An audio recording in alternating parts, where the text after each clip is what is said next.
From swashbuckling buccaneers, shrewd Royal Navy officers, British salt pork to climactic battles and wars for succession and control of the Caribbean, the Age of Sail is full of historically significant events, and also a lot of scurvy. It lasted from the year 1571 to 1862 and is sometimes called the Age of Scurvy thanks to the poor living conditions and menus of most sailing vessels. In the video today, 10 amazing facts about the Age of Sail.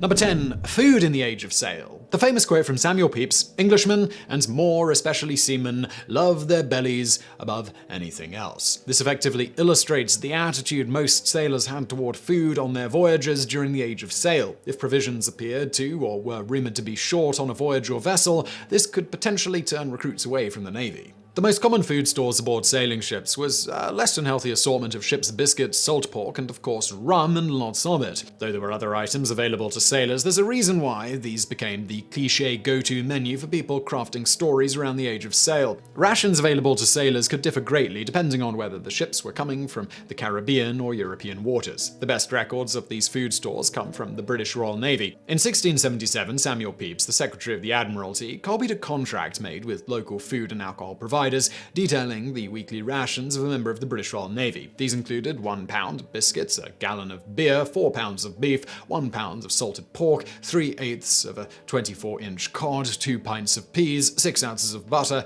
and 8 to 12 ounces of cheese. Given this list, it's no wonder why so many succumbed to scurvy. Number 9. Harsh punishments. During the Age of Sail, a seaman's life was particularly difficult, and ship's officers kept rigid rules in place to keep their men orderly and reduce the risk of a mutiny. Violators of these rules could face all kinds of cruel punishments. One of the most famous acts of barbarism is when sailors would tar and feather rule breakers, an act of humiliation which saw sailors stripped of their clothes and covered in wood tar, which was sometimes hot and then coated with feathers. Less egregious offenders would be forced to climb the mast and stay there, bearing the cold winds of the sea. Though this could be isolating, most sailors saw this as a great opportunity to get some reading done. Others might be smacked over the back with the wooden cane, a punishment that was often reserved for minors. Offenders received 6 to 12 strokes with the thick 3.5-inch foot cane. If a boy committed a more serious offense, he might be subjected to birching, where an officer would hit an offender 12 to 24 times with a bundle of birch sticks. Adult offenders might be flogged with the infamous cat o' nine tails or with the end of a heavy rope. This would be done on a sailor's bare back, and the wounds left in the wake of the rope or the cat of nine tails were serious enough that there was a risk of infection. To prevent infection, officers would rub salt into the offender's wounds after the event. One of the worst punishments involved throwing sailors overboard so that they'd be dragged underneath the ship's bottom. This was called keel hauling and directly endangered the sailor's life and was generally much rarer than flogging. Hangings were also a common punishment, and though popular culture would have you believe that pirates practiced the cliché art of forcing their prisoners to walk the plank, there is no historical evidence that this was ever actually done. Number 8. The Battle of Lepanto. The Battle of Lepanto was the last major naval battle to feature boats with rowing mechanisms and is thought to be one of the greatest conflicts in the era before modern history. After the rise of Sultan Selim II in 1566, the Ottoman Empire had its sights set on removing Christian settlements from Africa and claiming the territory for itself. Some historians agree that if the Holy Fleet had not been able to drive the Ottoman forces back during this battle, then much of Europe would have fallen to Muslim forces. Perhaps today, instead of communion, Europeans would be declaring the truth of Muhammad instead. Each side used ships known as galleys, flat ships that were powered primarily by rowing, though they did feature sails that could be used if the winds were favorable.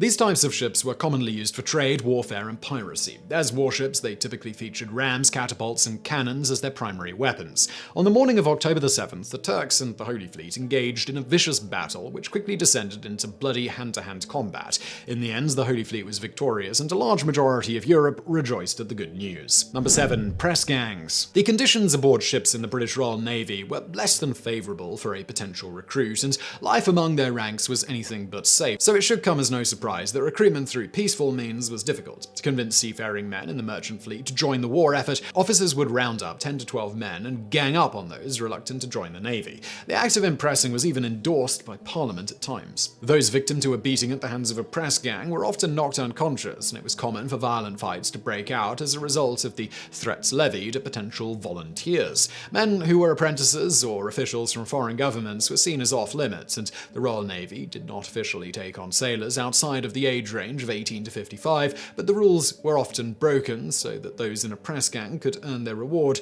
since they were paid by the head. Number 6. The Battle of Hampton Roads. In March 1862, the age of sail came crashing to an end as the Confederate-owned CSS Virginia demolished the wooden fleet owned by the Union. The CSS Virginia was the first steam-powered vessel constructed by the Confederacy, and it famously sank the USS Cumberland and set the USS Congress on fire. The CSS Virginia was built as an answer to the Union's blockade of southern ports, which included Norfolk, Virginia. It wasn't until the Union debuted their own ironclad ship that the tides of battle turned. The USS Monitor and the CSS Virginia battled to a standstill, neither side being able to seriously damage the other. Originally, the CSS Virginia was a 40-gun frigate known as the USS Merrimack. The Merrimack first launched in 1855 and was the flagship of the Pacific Fleet until 1860, when it was decommissioned and stored at Gosport Navy Yard in Norfolk, Virginia, where it remained until the outbreak of the Civil War. The Merrimack was sunk by Union sailors, and 6 weeks later, the Confederacy salvaged it and began rebuilding and retrofitting it into the steam-powered vessel that would debut at the Battle of Hampton Roads. Number 5. The free-sailing buccaneers. Seen by the Spanish as mere pirates, buccaneers are seen as semi-lawful sailors by today's historians, who famously harassed Spanish ships and ports in the Caribbean in the 17th century. The Spanish considered the Caribbean and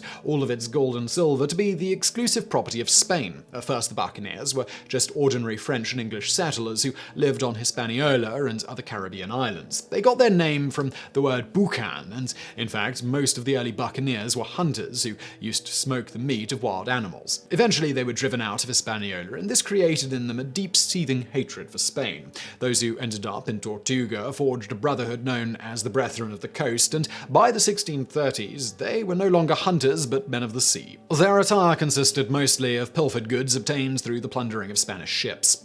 Initially, the buccaneers' boat of choice was the flyboat, or pinnaces used to sneak up on Spanish vessels. Using the cover of darkness, buccaneers would jam the ship's rudder up to prevent it from escaping, and were then boarded before an alarm could be raised. They were known for their expert marksmanship and would kill helmsmen and officers. Thanks to a combination of these buccaneers and new French and English colonies in that part of the New World, Spain's control over the Caribbean would end in 1898. Number 4. The Pirate Round. The Pirate Round was a route taken by less than lawful mariners, often looking to pilfer Spanish ships in the late 17th and early 18th centuries. Rounders, as these pirates were often called, started their journeys in the New World, New York, or even Nassau, and would travel the winds and sea currents to the Portuguese island of Madeira to resupply and clean the bottoms of their ships. Once ready, they would sail around the Horn of Africa and up the eastern coast to the Mozambique Strait, leading them right up to the northeast of Madagascar.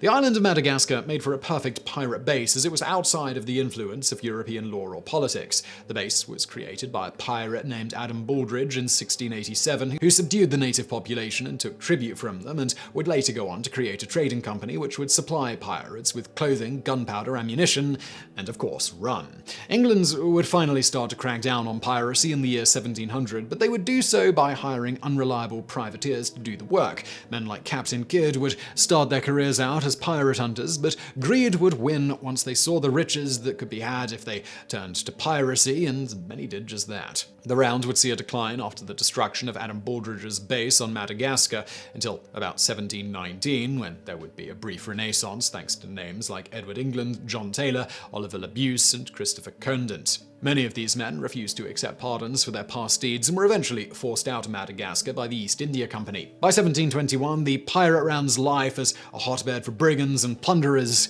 would end. Number 3. The War for Spanish Succession. The death of childless and therefore heirless Charles II came with a dispute of who should succeed him. To keep things calm between the three claimants, in 1698, England, the Dutch Republic, and France signed the First Treaty of Partition, which declared that succession should go to Prince Joseph Ferdinand, son of the Elector of Bavaria. In 1699, however, Ferdinand would die, forcing a second treaty to be drafted, granting Spain, the Spanish Netherlands, and colonies to Archduke Charles, the second son of the Holy Roman Emperor Leopold I. Naples, Sicily, and other Spanish territories in Italy would be given to France. Leopold refused to sign the treaty and demanded that Charles receive all of the Spanish territories. Charles II believed that only the House of Bourbon had the power to keep Spain intact, and in 1700 bequeathed them to Philip, Duke ad Anjou, who was the grandson of Louis XIV of France. However, he would die on November 1st, and Louis XIV would declare his grandson King of Spain on November 24th.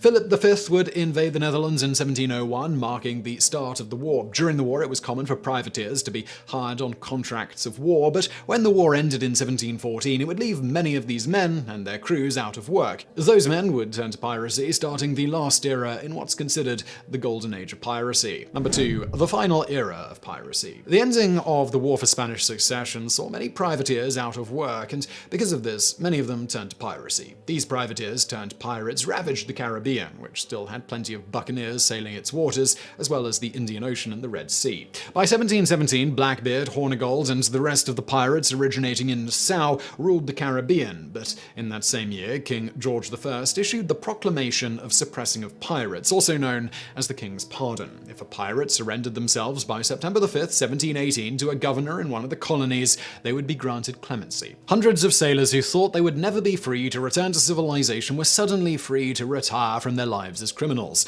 While many pirates accepted the King's Pardon, men like Blackbeard and Charles Vane fought to keep their hold on the island. Piracy as a whole is generally thought to have ended in 1730, thanks mostly to an increase in military presence in waters favored by pirates. Number 1. The Age of Scurvy. Scurvy managed to kill more than 2 million sailors between the time of Columbus's transatlantic voyage and the debut of the CSS Virginia in 1862. The disease was so pervasive that ship owners assumed a 50% death rate for any major voyage undertaken. Today we know that scurvy is a simple problem solved by consuming plenty of vitamin C, but back then it was seen as a problem that could alter the destiny of nations. Sailors could meet all sorts of terrible fates at sea, but none was feared more than getting scurvy. The first symptom was a lethargy so great that it could practically cripple most sailors and made many ships' captains believe that laziness was the primary cause of the disease. Slowly, the gums would become spongy, the teeth would loosen, and internal hemorrhaging would make splotches appear on the skin of sailors. Because vitamin C functions to scavenge free radicals in the body, which, if left unchecked, can block synapses in the brain, its absence would cause serotonin and dopamine levels to plummet, making sailors afflicted with scurvy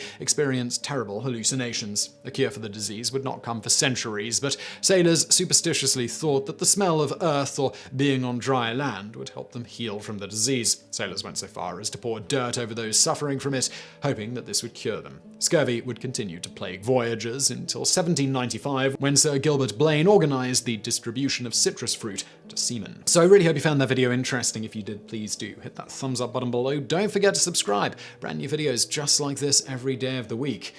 And thanks for watching.